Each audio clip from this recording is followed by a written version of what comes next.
Hola, soy Julio Ubard. Bienvenidos. Esto es Cara a Cara de Lupa Debates, órgano de letras libres.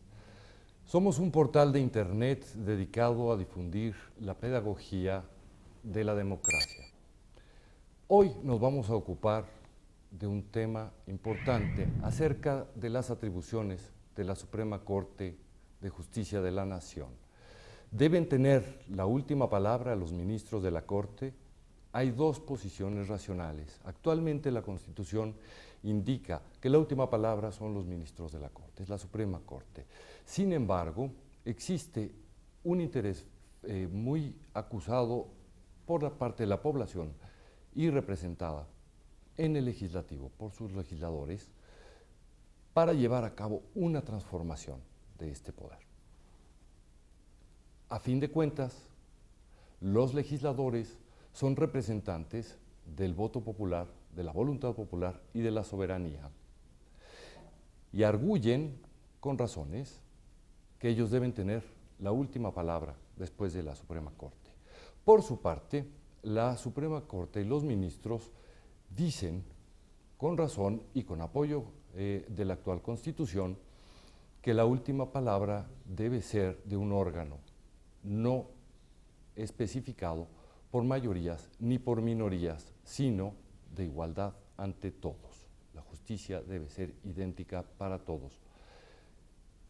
Comienza entonces nuestro debate de hoy y hemos invitado al doctor Pedro Salazar, investigador del Instituto de Investigaciones Jurídicas de la UNAM, y al doctor Miguel Carbonell, investigador también del Instituto de Investigaciones Jurídicas de la UNAM.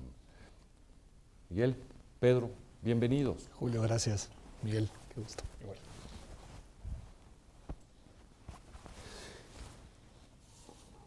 Gracias, Miguel, por estar con nosotros. Gracias, Pedro, por acompañarnos. Le recuerdo a nuestro auditorio de internet que tiene 3 recursos aquí en esta misma página, aquí abajito. Uno es una documentación profunda sobre estos mismos temas debatidos. La información curricular de nuestros debatientes está también disponible para ustedes y nos vamos a tener en esta ocasión a las reglas del debate Lincoln-Douglas. Estas reglas también están aquí disponibles para usted y para su consulta. Adelante, entonces, vamos a empezar con el posicionamiento a favor de los ministros de la Suprema Corte. La construcción del argumento deberá llevar 6 minutos y tiene la palabra el doctor Miguel Carbonell. Miguel, por favor. Gracias, Julio. Un gusto estar en este debate compartiendo con Pedro esta reflexión. Miren ustedes, el asunto lo pondría en los siguientes términos. Las sociedades modernas, las sociedades de nuestros días son enormemente plurales. Hay visiones sobre qué debe ser aceptable en un debate democrático. Hay distintas posturas sobre temas que tienen que ver con nuestra calidad de vida, con nuestras libertades, con cómo debemos tratarnos entre los ciudadanos y de los poderes públicos hacia los propios ciudadanos.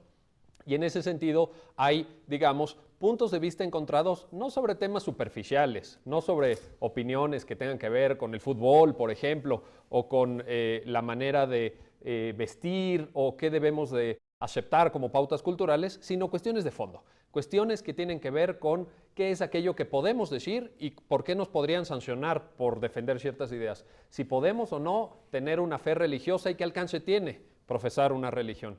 Tiene que ver con el hecho de que no se pueda discriminar, tiene que ver con el hecho de que protejamos a las minorías, por supuesto, a los migrantes, a las personas con discapacidad, a los integrantes de los pueblos y comunidades indígenas. Y en este contexto de enorme pluralismo, donde conviven posturas encontradas, necesitamos un árbitro que permita que estas disputas no se resuelvan a través de la violencia, sino que sea el derecho, que sean las normas jurídicas, que son parejas para todos, las que nos aporten la mejor solución. Y en este sentido, la mayor parte de las democracias contemporáneas, sobre todo desde la Segunda Guerra Mundial, han creado tribunales constitucionales. Tribunales constitucionales que tienen, pues, para decirlo en una fórmula muy breve, digamos, por supuesto la última palabra, aunque en realidad hay un equilibrio, porque también puede ser reformada la Constitución y se puede enmendar la postura de la Suprema Corte a través de diversas vías, pero se piensa que lo ideal es que haya jueces imparciales, autónomos que nos digan qué es lo correcto, cuáles son los límites del debate democrático. Por otra parte, la otra postura, por supuesto, que señalaba Julio, también desde luego existe y será expuesta con mucha claridad seguramente por Pedro Salazar, en el sentido de que los legisladores representan a los ciudadanos y quien tiene una mayoría en el poder legislativo debe de poder imponer su punto de vista a los demás.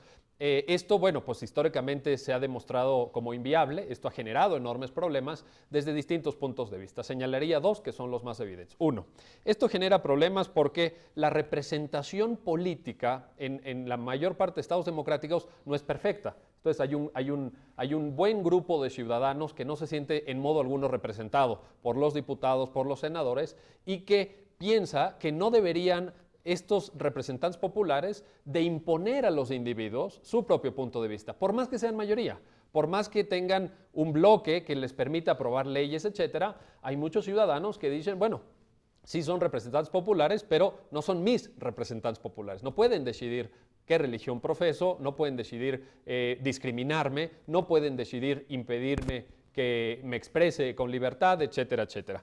Y en segundo lugar, hay, digamos, suspicacias respecto de que los legisladores tengan la última palabra porque se han cometido excesos históricos. La democracia concebida solamente como el momento electoral y el momento parlamentario es una fórmula, desde mi punto de vista, superada. Esto es, la democracia hoy en día en el mundo es democracia con derechos fundamentales.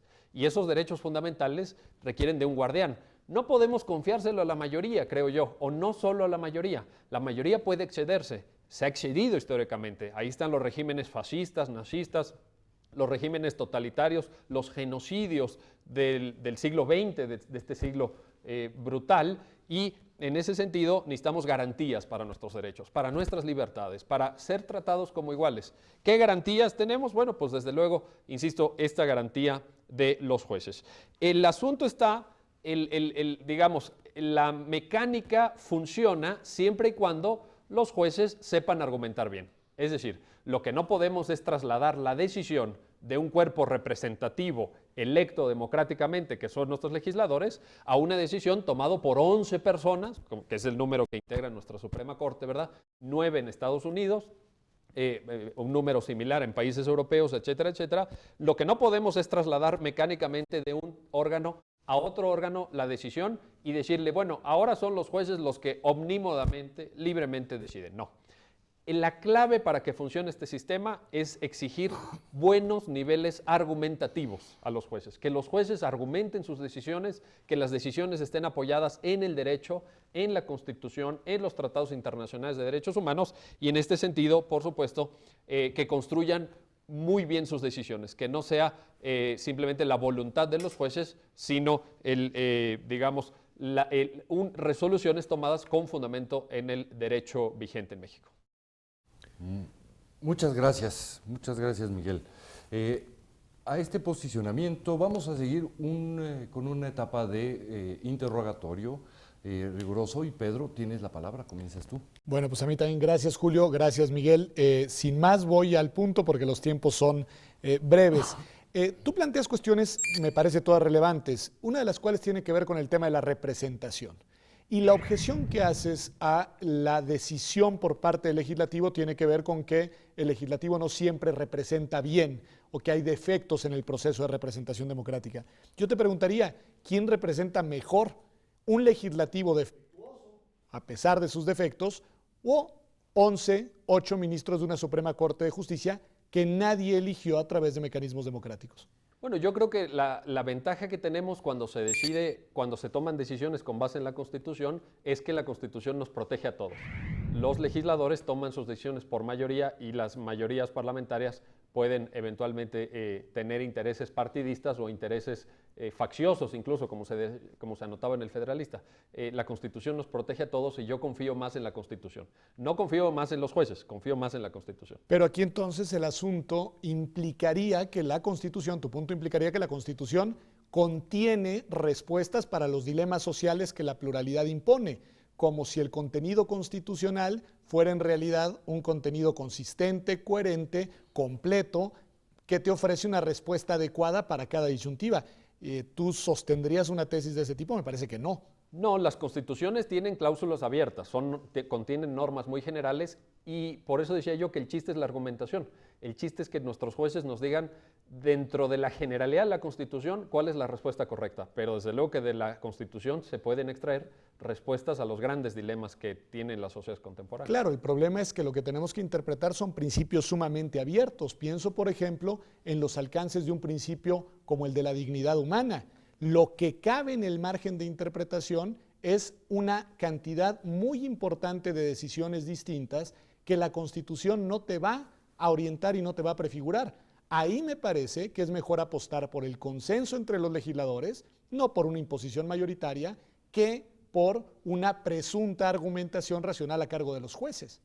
Yo creo que los jueces, si hacen bien su trabajo, nos generan garantías para todos. Los legisladores tienen intereses políticos, intereses partidistas que son válidos en una democracia, pero no son válidos para decidir sobre nuestra vida. No son válidos para decidir sobre nuestra libertad de expresión, para decidir si una persona puede o no interrumpir un embarazo, una mujer, por supuesto, para decidir cosas que creo que deben estar garantizadas para todos. ¿Qué me lleva a pensar que los jueces no tienen intereses, no tienen agendas ideológicas con las que están comprometidos, no tienen una serie de prejuicios adquiridos a lo largo del tiempo e incluso una agenda política que en un cierto sentido también sería legítima?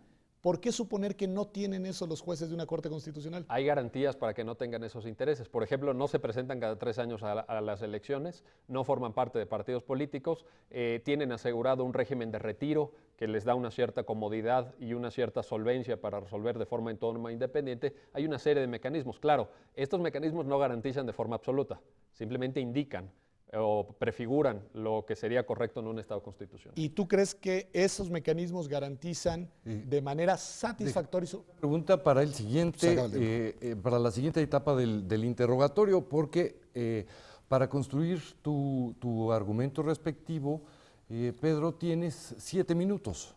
Pues muy bien, gracias, Julio. Yo creo que la mejor manera de abordar este tema es colocando sobre la mesa 3 piezas, 2 de las cuales Miguel Carbonell ha colocado con mucho tino. Una tiene que ver con la pluralidad inexorcizable de las sociedades contemporáneas. Nuestras sociedades son plurales, son diversas y qué bueno que así sean. Es decir, la pluralidad genera dinámicas que enriquecen la convivencia en muchos niveles. Y esta es una pluralidad que trasciende el ámbito de lo político, que se instala en la agenda de lo cultural, que se instala en la agenda de lo social, que se instala incluso en la agenda de cuáles son las interpretaciones adecuadas de los modos de vida correctos para nuestra vida personal y para la vida colectiva. El segundo elemento que me parece importante es el que tiene que ver con la inevitable necesidad de la adopción de las decisiones por parte de las autoridades, de las instituciones. Una colectividad plural requiere de mecanismos para decidir, de instituciones y de procedimientos que nos permitan ir dando respuesta a los dilemas, a los enfrentamientos, a las tensiones que la convivencia entre las personas genera. Desde este punto de vista, con estas 2 piezas, yo creo que la justicia constitucional debe de ser bienvenida, que la Constitución es un instrumento útil y orientador y sobre todo que la agenda de los derechos fundamentales es una agenda que debemos fortalecer, robustecer y por la que vale la pena seguir apostando. Mi objeción no va orientada en esa dirección, sino que tiene que ver con la tercera pieza que me parece fundamental en este dilema, en este debate, que es quién, cuál institución debe de adoptar las decisiones que tienen relación con cuestiones fundamentales sumamente debatidas que dividen a la sociedad legítimamente y frente a las cuales, y esto es fundamental, no encontramos una sola respuesta correcta, ni en el plano de la teoría moral, ni en el plano tampoco de la interpretación constitucional. Para decirlo claro, aquellas cuestiones que dividen de manera relevante a una sociedad y para las cuales las normas constitucionales no nos ofrecen una respuesta precisa. En ese dilema, a mí me parece que debemos de apostar por la representación democrática, que debemos representar no por la imposición de una mayoría política sobre el resto de los legisladores y a través de ellos sobre el resto de la sociedad, sino por mecanismos que equivalen, digamos, a la lógica de la argumentación judicial, pero que a mí me parecen más poderosos como el del consenso y el acuerdo entre los legisladores. Estoy convencido que si recuperamos la lógica de la labor legislativa como un espacio de generación de acuerdos, de encuentro, de aproximaciones para lograr ofrecer respuestas a los dilemas sociales, podemos encontrar en el legislador democrático una instancia mucho más poderosa desde el punto de vista del fortalecimiento del constitucionalismo democrático que la justicia constitucional. La justicia constitucional inevitablemente es una instancia de élite, está integrada por pocas personas que tienen un perfil profesional claramente delineado a través de una trayectoria de especialidad en el ámbito del derecho. Celebro que existan los jueces constitucionales, pero no veo por qué tenemos que darles a 8 votos la decisión de tomar la decisión última, digamos, en cuestiones tan relevantes como las que planteabas o como otras que tienen que ver con cuestiones muy sentidas en el México de hoy, la interrupción del embarazo, el matrimonio entre personas del mismo sexo, en fin, toda una agenda de libertades que es más fácil robustecer desde la representación democrática que desde la concepción de un conjunto de jueces. Y les propongo que veamos el dilema desde una perspectiva muy concreta, muy específica, que es, digamos, el nivel máximo de cambio normativo, la reforma constitucional. Miguel Carbonell nos decía en las réplicas continuo que en principio los legisladores pueden reaccionar ante las decisiones de los jueces reformando la Constitución y de esta manera, digámoslo así, reorientando el sentido de las decisiones políticas. Pero yo me pregunto, para colocar el debate en donde debe de estar, ¿existe la posibilidad desde una concepción que ve en la justicia constitucional a la instancia que debe de tener la última palabra? Debe existir la posibilidad, para decirlo de manera más precisa, de que los jueces constitucionales incluso puedan revisar el contenido de las reformas constitucionales aprobadas por el legislador democrático.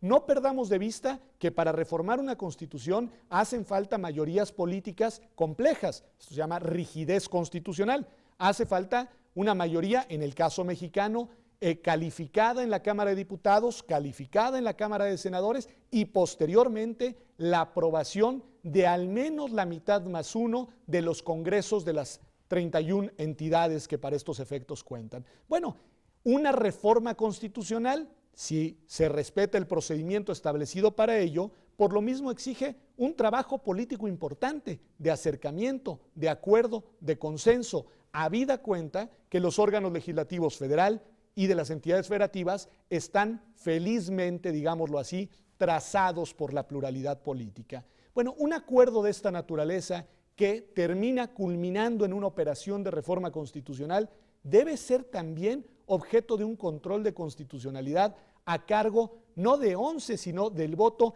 de 8 ministros de la Suprema Corte, y lo que planteo no es una hipótesis académica. Hay países, nuestra Constitución no lo hace, que contemplan cláusulas de intangibilidad, que en efecto dicen que esas materias no pueden ser objeto de reformas constitucionales. Nuestra Constitución no contempla de manera expresa esas cláusulas y, sin embargo, la Suprema Corte ha ya abonado en el terreno que nos lleva, y así quisieran algunos de los miembros que la integran, a ejercer un control de constitucionalidad sobre reformas constitucionales, dicho sea de paso y para colmo, ni siquiera a través de acciones de inconstitucionalidad, sino remitiendo a la vía del amparo que le daría esta poderosa facultad a cualquier juez de distrito para controlar reformas constitucionales. Me parece que esta es una buena manera de enfocar el problema en el nivel en el que el dilema a debatir adquiere toda su relevancia.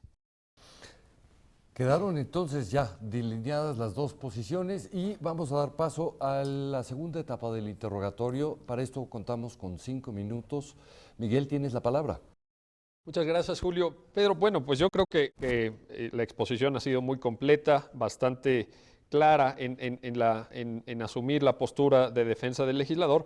Te preguntaría si ¿verías que hay temas sobre los cuales efectivamente el legislador no debería tener la última palabra, o tu postura de defensa de la última palabra del legislador sería para todos los temas? No, yo creo que vale la pena hacer distinción de temas, sobre todo por los efectos y el alcance de las decisiones que están en juego. ¿Qué quiero decir? Yo no pretendo que los legisladores sean los jueces de las causas diversas en las cuales se presentan conflictos entre las personas. Yo lo único donde centro la atención es en aquellas decisiones de las cuales va a depender la configuración de una norma colectiva que tendrá efectos generales a lo largo, presumiblemente, de un periodo largo de tiempo, que se reduce básicamente a la idea de legislar.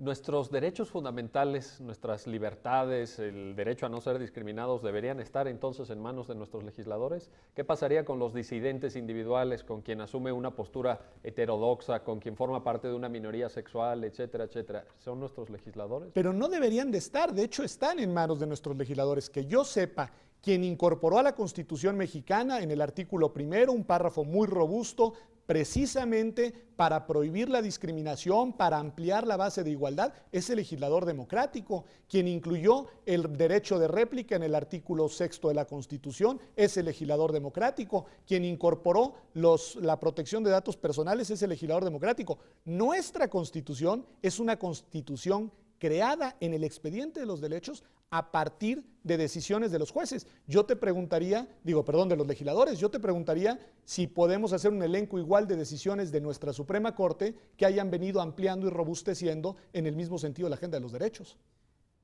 No. La respuesta es no. Bueno, y luego, pero me preocupa esto que dices que, en efecto, a partir de la generalidad de las normas constitucionales, no sería fácil dar con una respuesta correcta. Pero si vemos los grandes dilemas que ha debatido nuestra Suprema Corte, ¿crees que ahí tampoco hay respuestas correctas? Por ejemplo, ¿crees que se pueda efectivamente mantener desde la Constitución que los matrimonios entre personas del mismo sexo son inconstitucionales, que no existe un derecho de las mujeres a decidir sobre su propio cuerpo en materia de maternidad? ¿Ahí hay muchísimas decisiones posibles desde un punto de vista constitucional, o la buena argumentación te llevaría a una postura, digamos, progresista, democrática, etcétera? Me colocas en un tema en el que en lo fundamental ya sé que tú y yo estamos de acuerdo, es decir, desde el punto de vista de mis convicciones ideológicas, me parece que la Constitución ofrece una respuesta liberal en todos estos casos que amplía la agenda de derechos, pero sostener que esta es la única respuesta correcta constitucionalmente válidas equivaldría a ignorar los argumentos de millones de personas que en este mismo país sostienen lo contrario. El problema es que no son las normas constitucionales las que nos van a zanjar de manera definitiva estos dilemas, porque lo que hay en el fondo son dilemas y, digámoslo así, cuestionamientos de fuerte división social en el plano ideológico, en el plano filosófico, en el plano moral e incluso en uno que yo no ejerzo, que es el plano religioso. Yo, dado que reconozco la existencia de esas divisiones, me parece que es importante que la configuración de las respuestas a los dilemas que plantean se hagan cargo de la variable también de la representación democrática, asumiendo también que ha sido el legislador democrático de la Ciudad de México el que ha introducido la despenalización del aborto, los matrimonios de personas del mismo sexo y la posibilidad de adoptar en esos casos. Pero verdaderamente no hay una respuesta clara y correcta ahí. Me parece que precisamente el hecho de que pudiera haber división en la sociedad y que la sociedad pudiera en un momento dado sostener posturas plurales sobre esos temas tan importantes para la vida de las personas que tú mencionas, ameritaría de un árbitro, ¿no? Un árbitro que estuviera más allá de la contienda política, un árbitro que no tuviera que responder ante un momento electoral y que no tuviera la tentación de sostener un punto de vista amable o cómodo con la mayoría de los mexicanos, de los ciudadanos, ¿no? ¿No necesitamos un árbitro aparte?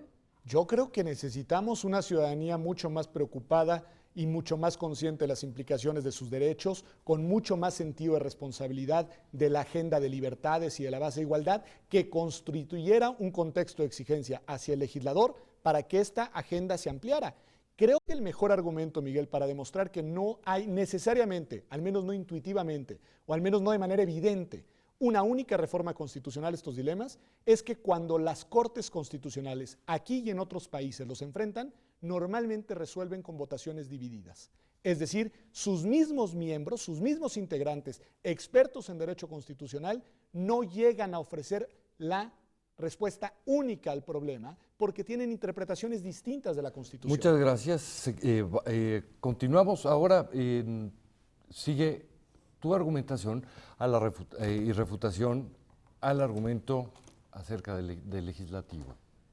Yo creo que lo que hemos visto, insisto, es una postura de gran sentido democrático por parte de Pedro. Creo que Hay una preocupación por mejorar la calidad de nuestros representantes, la calidad de la deliberación que se ejerce en nuestro poder legislativo y como apuntaba al final de su intervención, hay una preocupación también por la calidad del debate que viene desde la ciudadanía.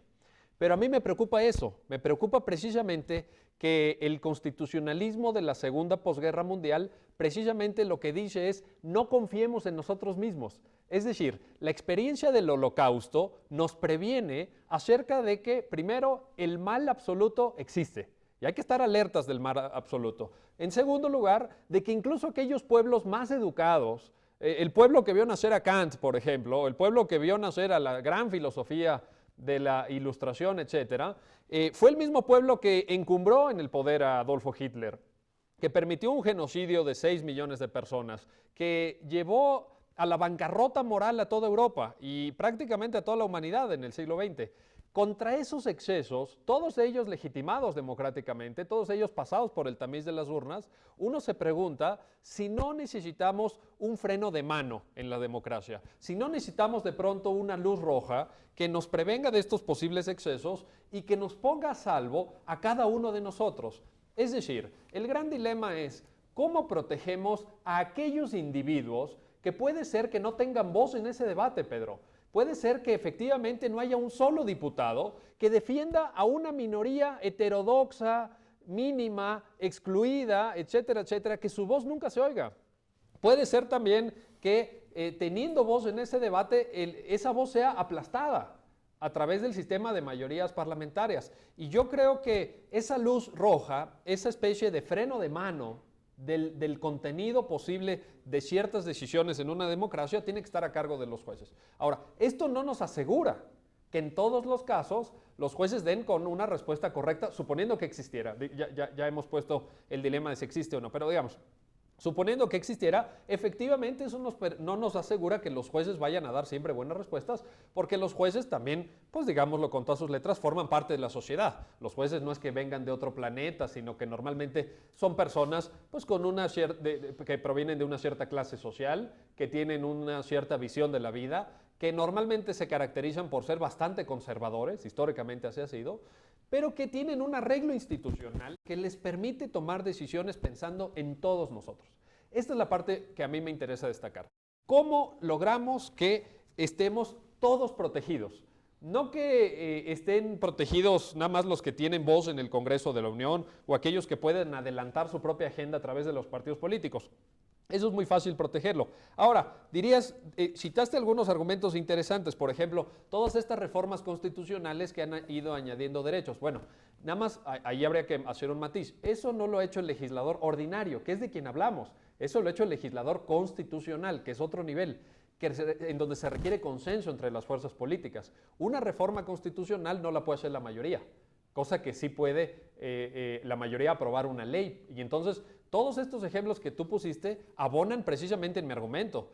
¿Quién nos protege a todos? La Constitución. ¿Y quién vigila que la Constitución se cumpla? El juez constitucional.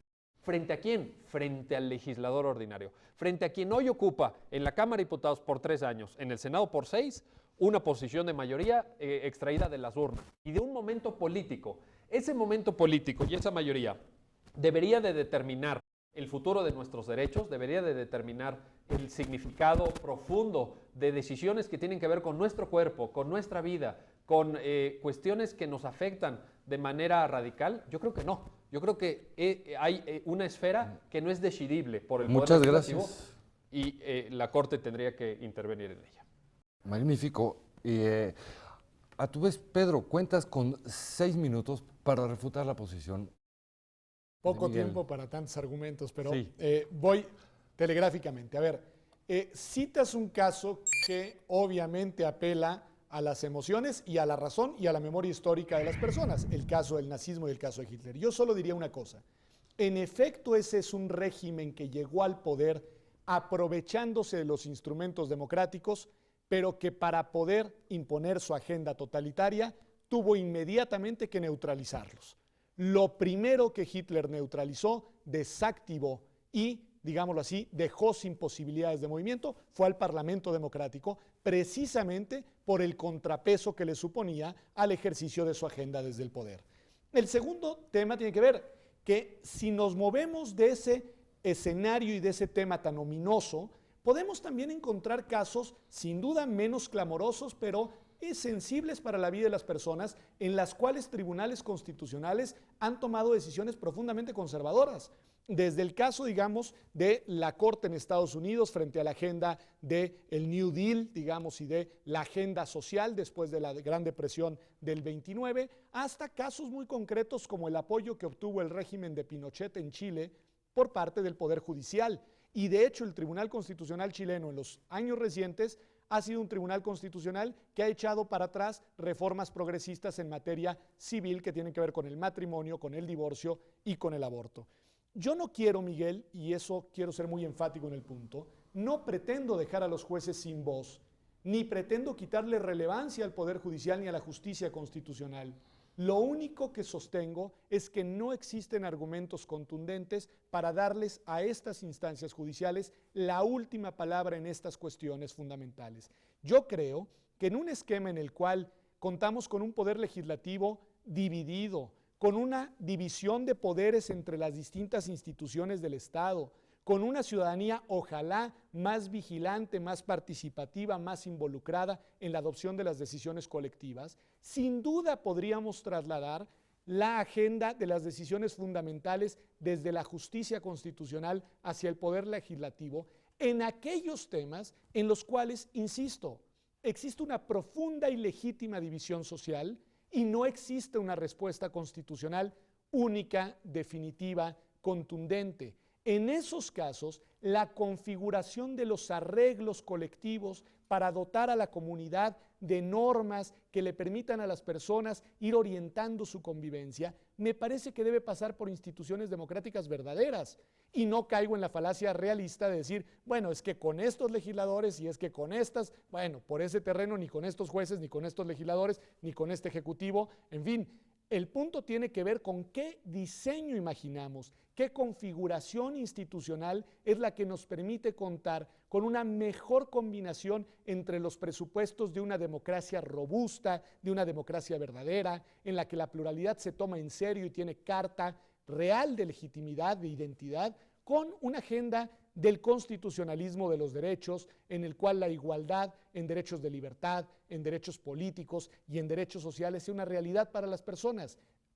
Yo apuesto por la política, creo en la política democrática. Es decir, me parece que tiene sentido recuperar la lógica de la política como un medio para solucionar conflictos, no para crearlos. Y que en este sentido la justicia constitucional debe jugar un papel importante, pero no debe jugar el papel determinante. Señalabas, Miguel, que en realidad quien debe preocuparnos es el legislador democrático ordinario, no el reformador constitucional. Si lo que puedo deducir de esta afirmación tuya es que entonces no estarías de acuerdo con el control de constitucionalidad desde la Corte hacia las reformas constitucionales por razones sustantivas, yo me doy por bien servido, porque quiere decir que este debate ha servido de algo, porque dado que tenemos mucho tiempo discutiendo estas cosas, al menos te he logrado mover en un plano, porque tu posición frente a ese tema era la contraria, al menos así recuerdo hasta hace muy poco tiempo. Yo sí creo que, insisto, la política democrática debe de ser una política mucho más exigente con los legisladores y con la ciudadanía, debe ser una política de equilibrios, debe ser una política de diálogo, de deliberación, de debate. Y si es eso, me parece que la justicia constitucional, ese árbitro que tú tienes en mente, debe de ser un actor secundario, un actor excepcional, un actor que interviene únicamente para permitir que el juego siga abierto y no para cancelarlo. Me parece que una justicia constitucional, en otro sentido, por más que se presente como presunta protectora de los derechos fundamentales, de las garantías constitucionales, puede terminar desequilibrando el sistema democrático constitucional hacia el lado de un constitucionalismo que por esclerótico impida que la democracia fluya. Espléndido. Para concluir, el último tramo te corresponde a ti, Miguel, y tienes 3 minutos. Muchas gracias, Julio. Yo diría en estos 3 minutos que yo también apuesto por la política. En esto no hay ninguna, es más, no hay ni opción siquiera. La política es propia de cualquier Estado democrático y siempre hay que apostar por ella. Pero apostando por la política, yo recordaría aquella frase luminosa de Montesquieu, cuando Montesquieu en El espíritu de las leyes dice: la ambición llega hasta donde encuentra límites. Y es necesario que por disposición de las cosas, escribe Montesquieu en El espíritu de las leyes, el poder controle al poder. Yo no creo en poderes ilimitados. Yo no creo en poderes omnímodos que puedan decidir sobre nuestra vida, sobre nuestra libertad, sobre si somos iguales o no. Y abonaría en este argumento con la experiencia histórica. Les preguntaría a todos quienes nos están viendo, le preguntaría, por supuesto, a Pedro, ¿qué democracia ha quebrado por excesos de judicialización? ¿Qué democracia han reventado los jueces? Ninguna en la historia. ¿Y qué democracia han reventado los legisladores y los ejecutivos fuertes? Pues la mayoría de quiebres democráticos han sido por exceso de autoritarismo, nunca por exceso de derechos. Los derechos tienen que ser cuidados por nuestros jueces. ¿Quién le tiene miedo a nuestros jueces? ¿Qué pueden hacer nuestros jueces? Están también muy limitados. En ese sentido, yo convocaría a no tener este miedo. Y por otra parte, señalar también que desde el punto de vista histórico, es cierto que los jueces ha habido cortes conservadoras. Por ejemplo, la mexicana es una corte conservadora en términos generales. Y muchos de nosotros la hemos criticado, tú y yo la hemos criticado y la hemos criticado a fondo, en cuestiones medulares, estructurales. Pero también es cierto que la experiencia de otros países nos demuestra la enorme potencia que tienen jueces bien comprometidos con la Constitución. La Corte Warren en Estados Unidos en los años 50 permitió que los niños de color fueran a las escuelas con los niños blancos. La Corte Warren en Estados Unidos aseguró derechos para las personas que estaban siendo interrogadas ante la policía. Señaló que es inconstitucional que no le pudieran vender una casa en cierta colonia a una persona de color, que no estaban prohibidos los matrimonios interraciales, por ejemplo. Señaló también la libertad de las mujeres, ya no la Corte Warren, sino la siguiente en 1973, la libertad de las mujeres a decidir sobre su propio cuerpo. Todo esto vino de pronunciamientos judiciales que hoy nos parecen obvios, que hoy nos parecen evidentes, pero que abrieron brecha en la opinión pública, en una opinión pública que no estaba convencida, en una opinión pública conservadora que vio en sus jueces el rescate de los derechos de todos. Y esa es la clave, esa es la magia. Jueces comprometidos con la Constitución, comprometidos con los derechos de todos, jueces dispuestos a defendernos frente a la posible, no siempre presente, pero sí posible tiranía de las mayorías parlamentarias. Muchísimas gracias, señores. Nos han regalado un debate inteligente, profundo y materia para la reflexión. Se los agradecemos de verdad. Pedro, muchas gracias. Muchas gracias. Miguel, de veras, gracias a los dos. Gracias, al contrario. A ver, perdón. Miguel, perdón. Bien, nos despedimos nosotros. Hay que recordarle a nuestro público que es muy importante. Las civilizaciones democráticas se construyen a raíz del disenso. Muchísimas gracias. Esto es Lupa Debates. Hasta pronto.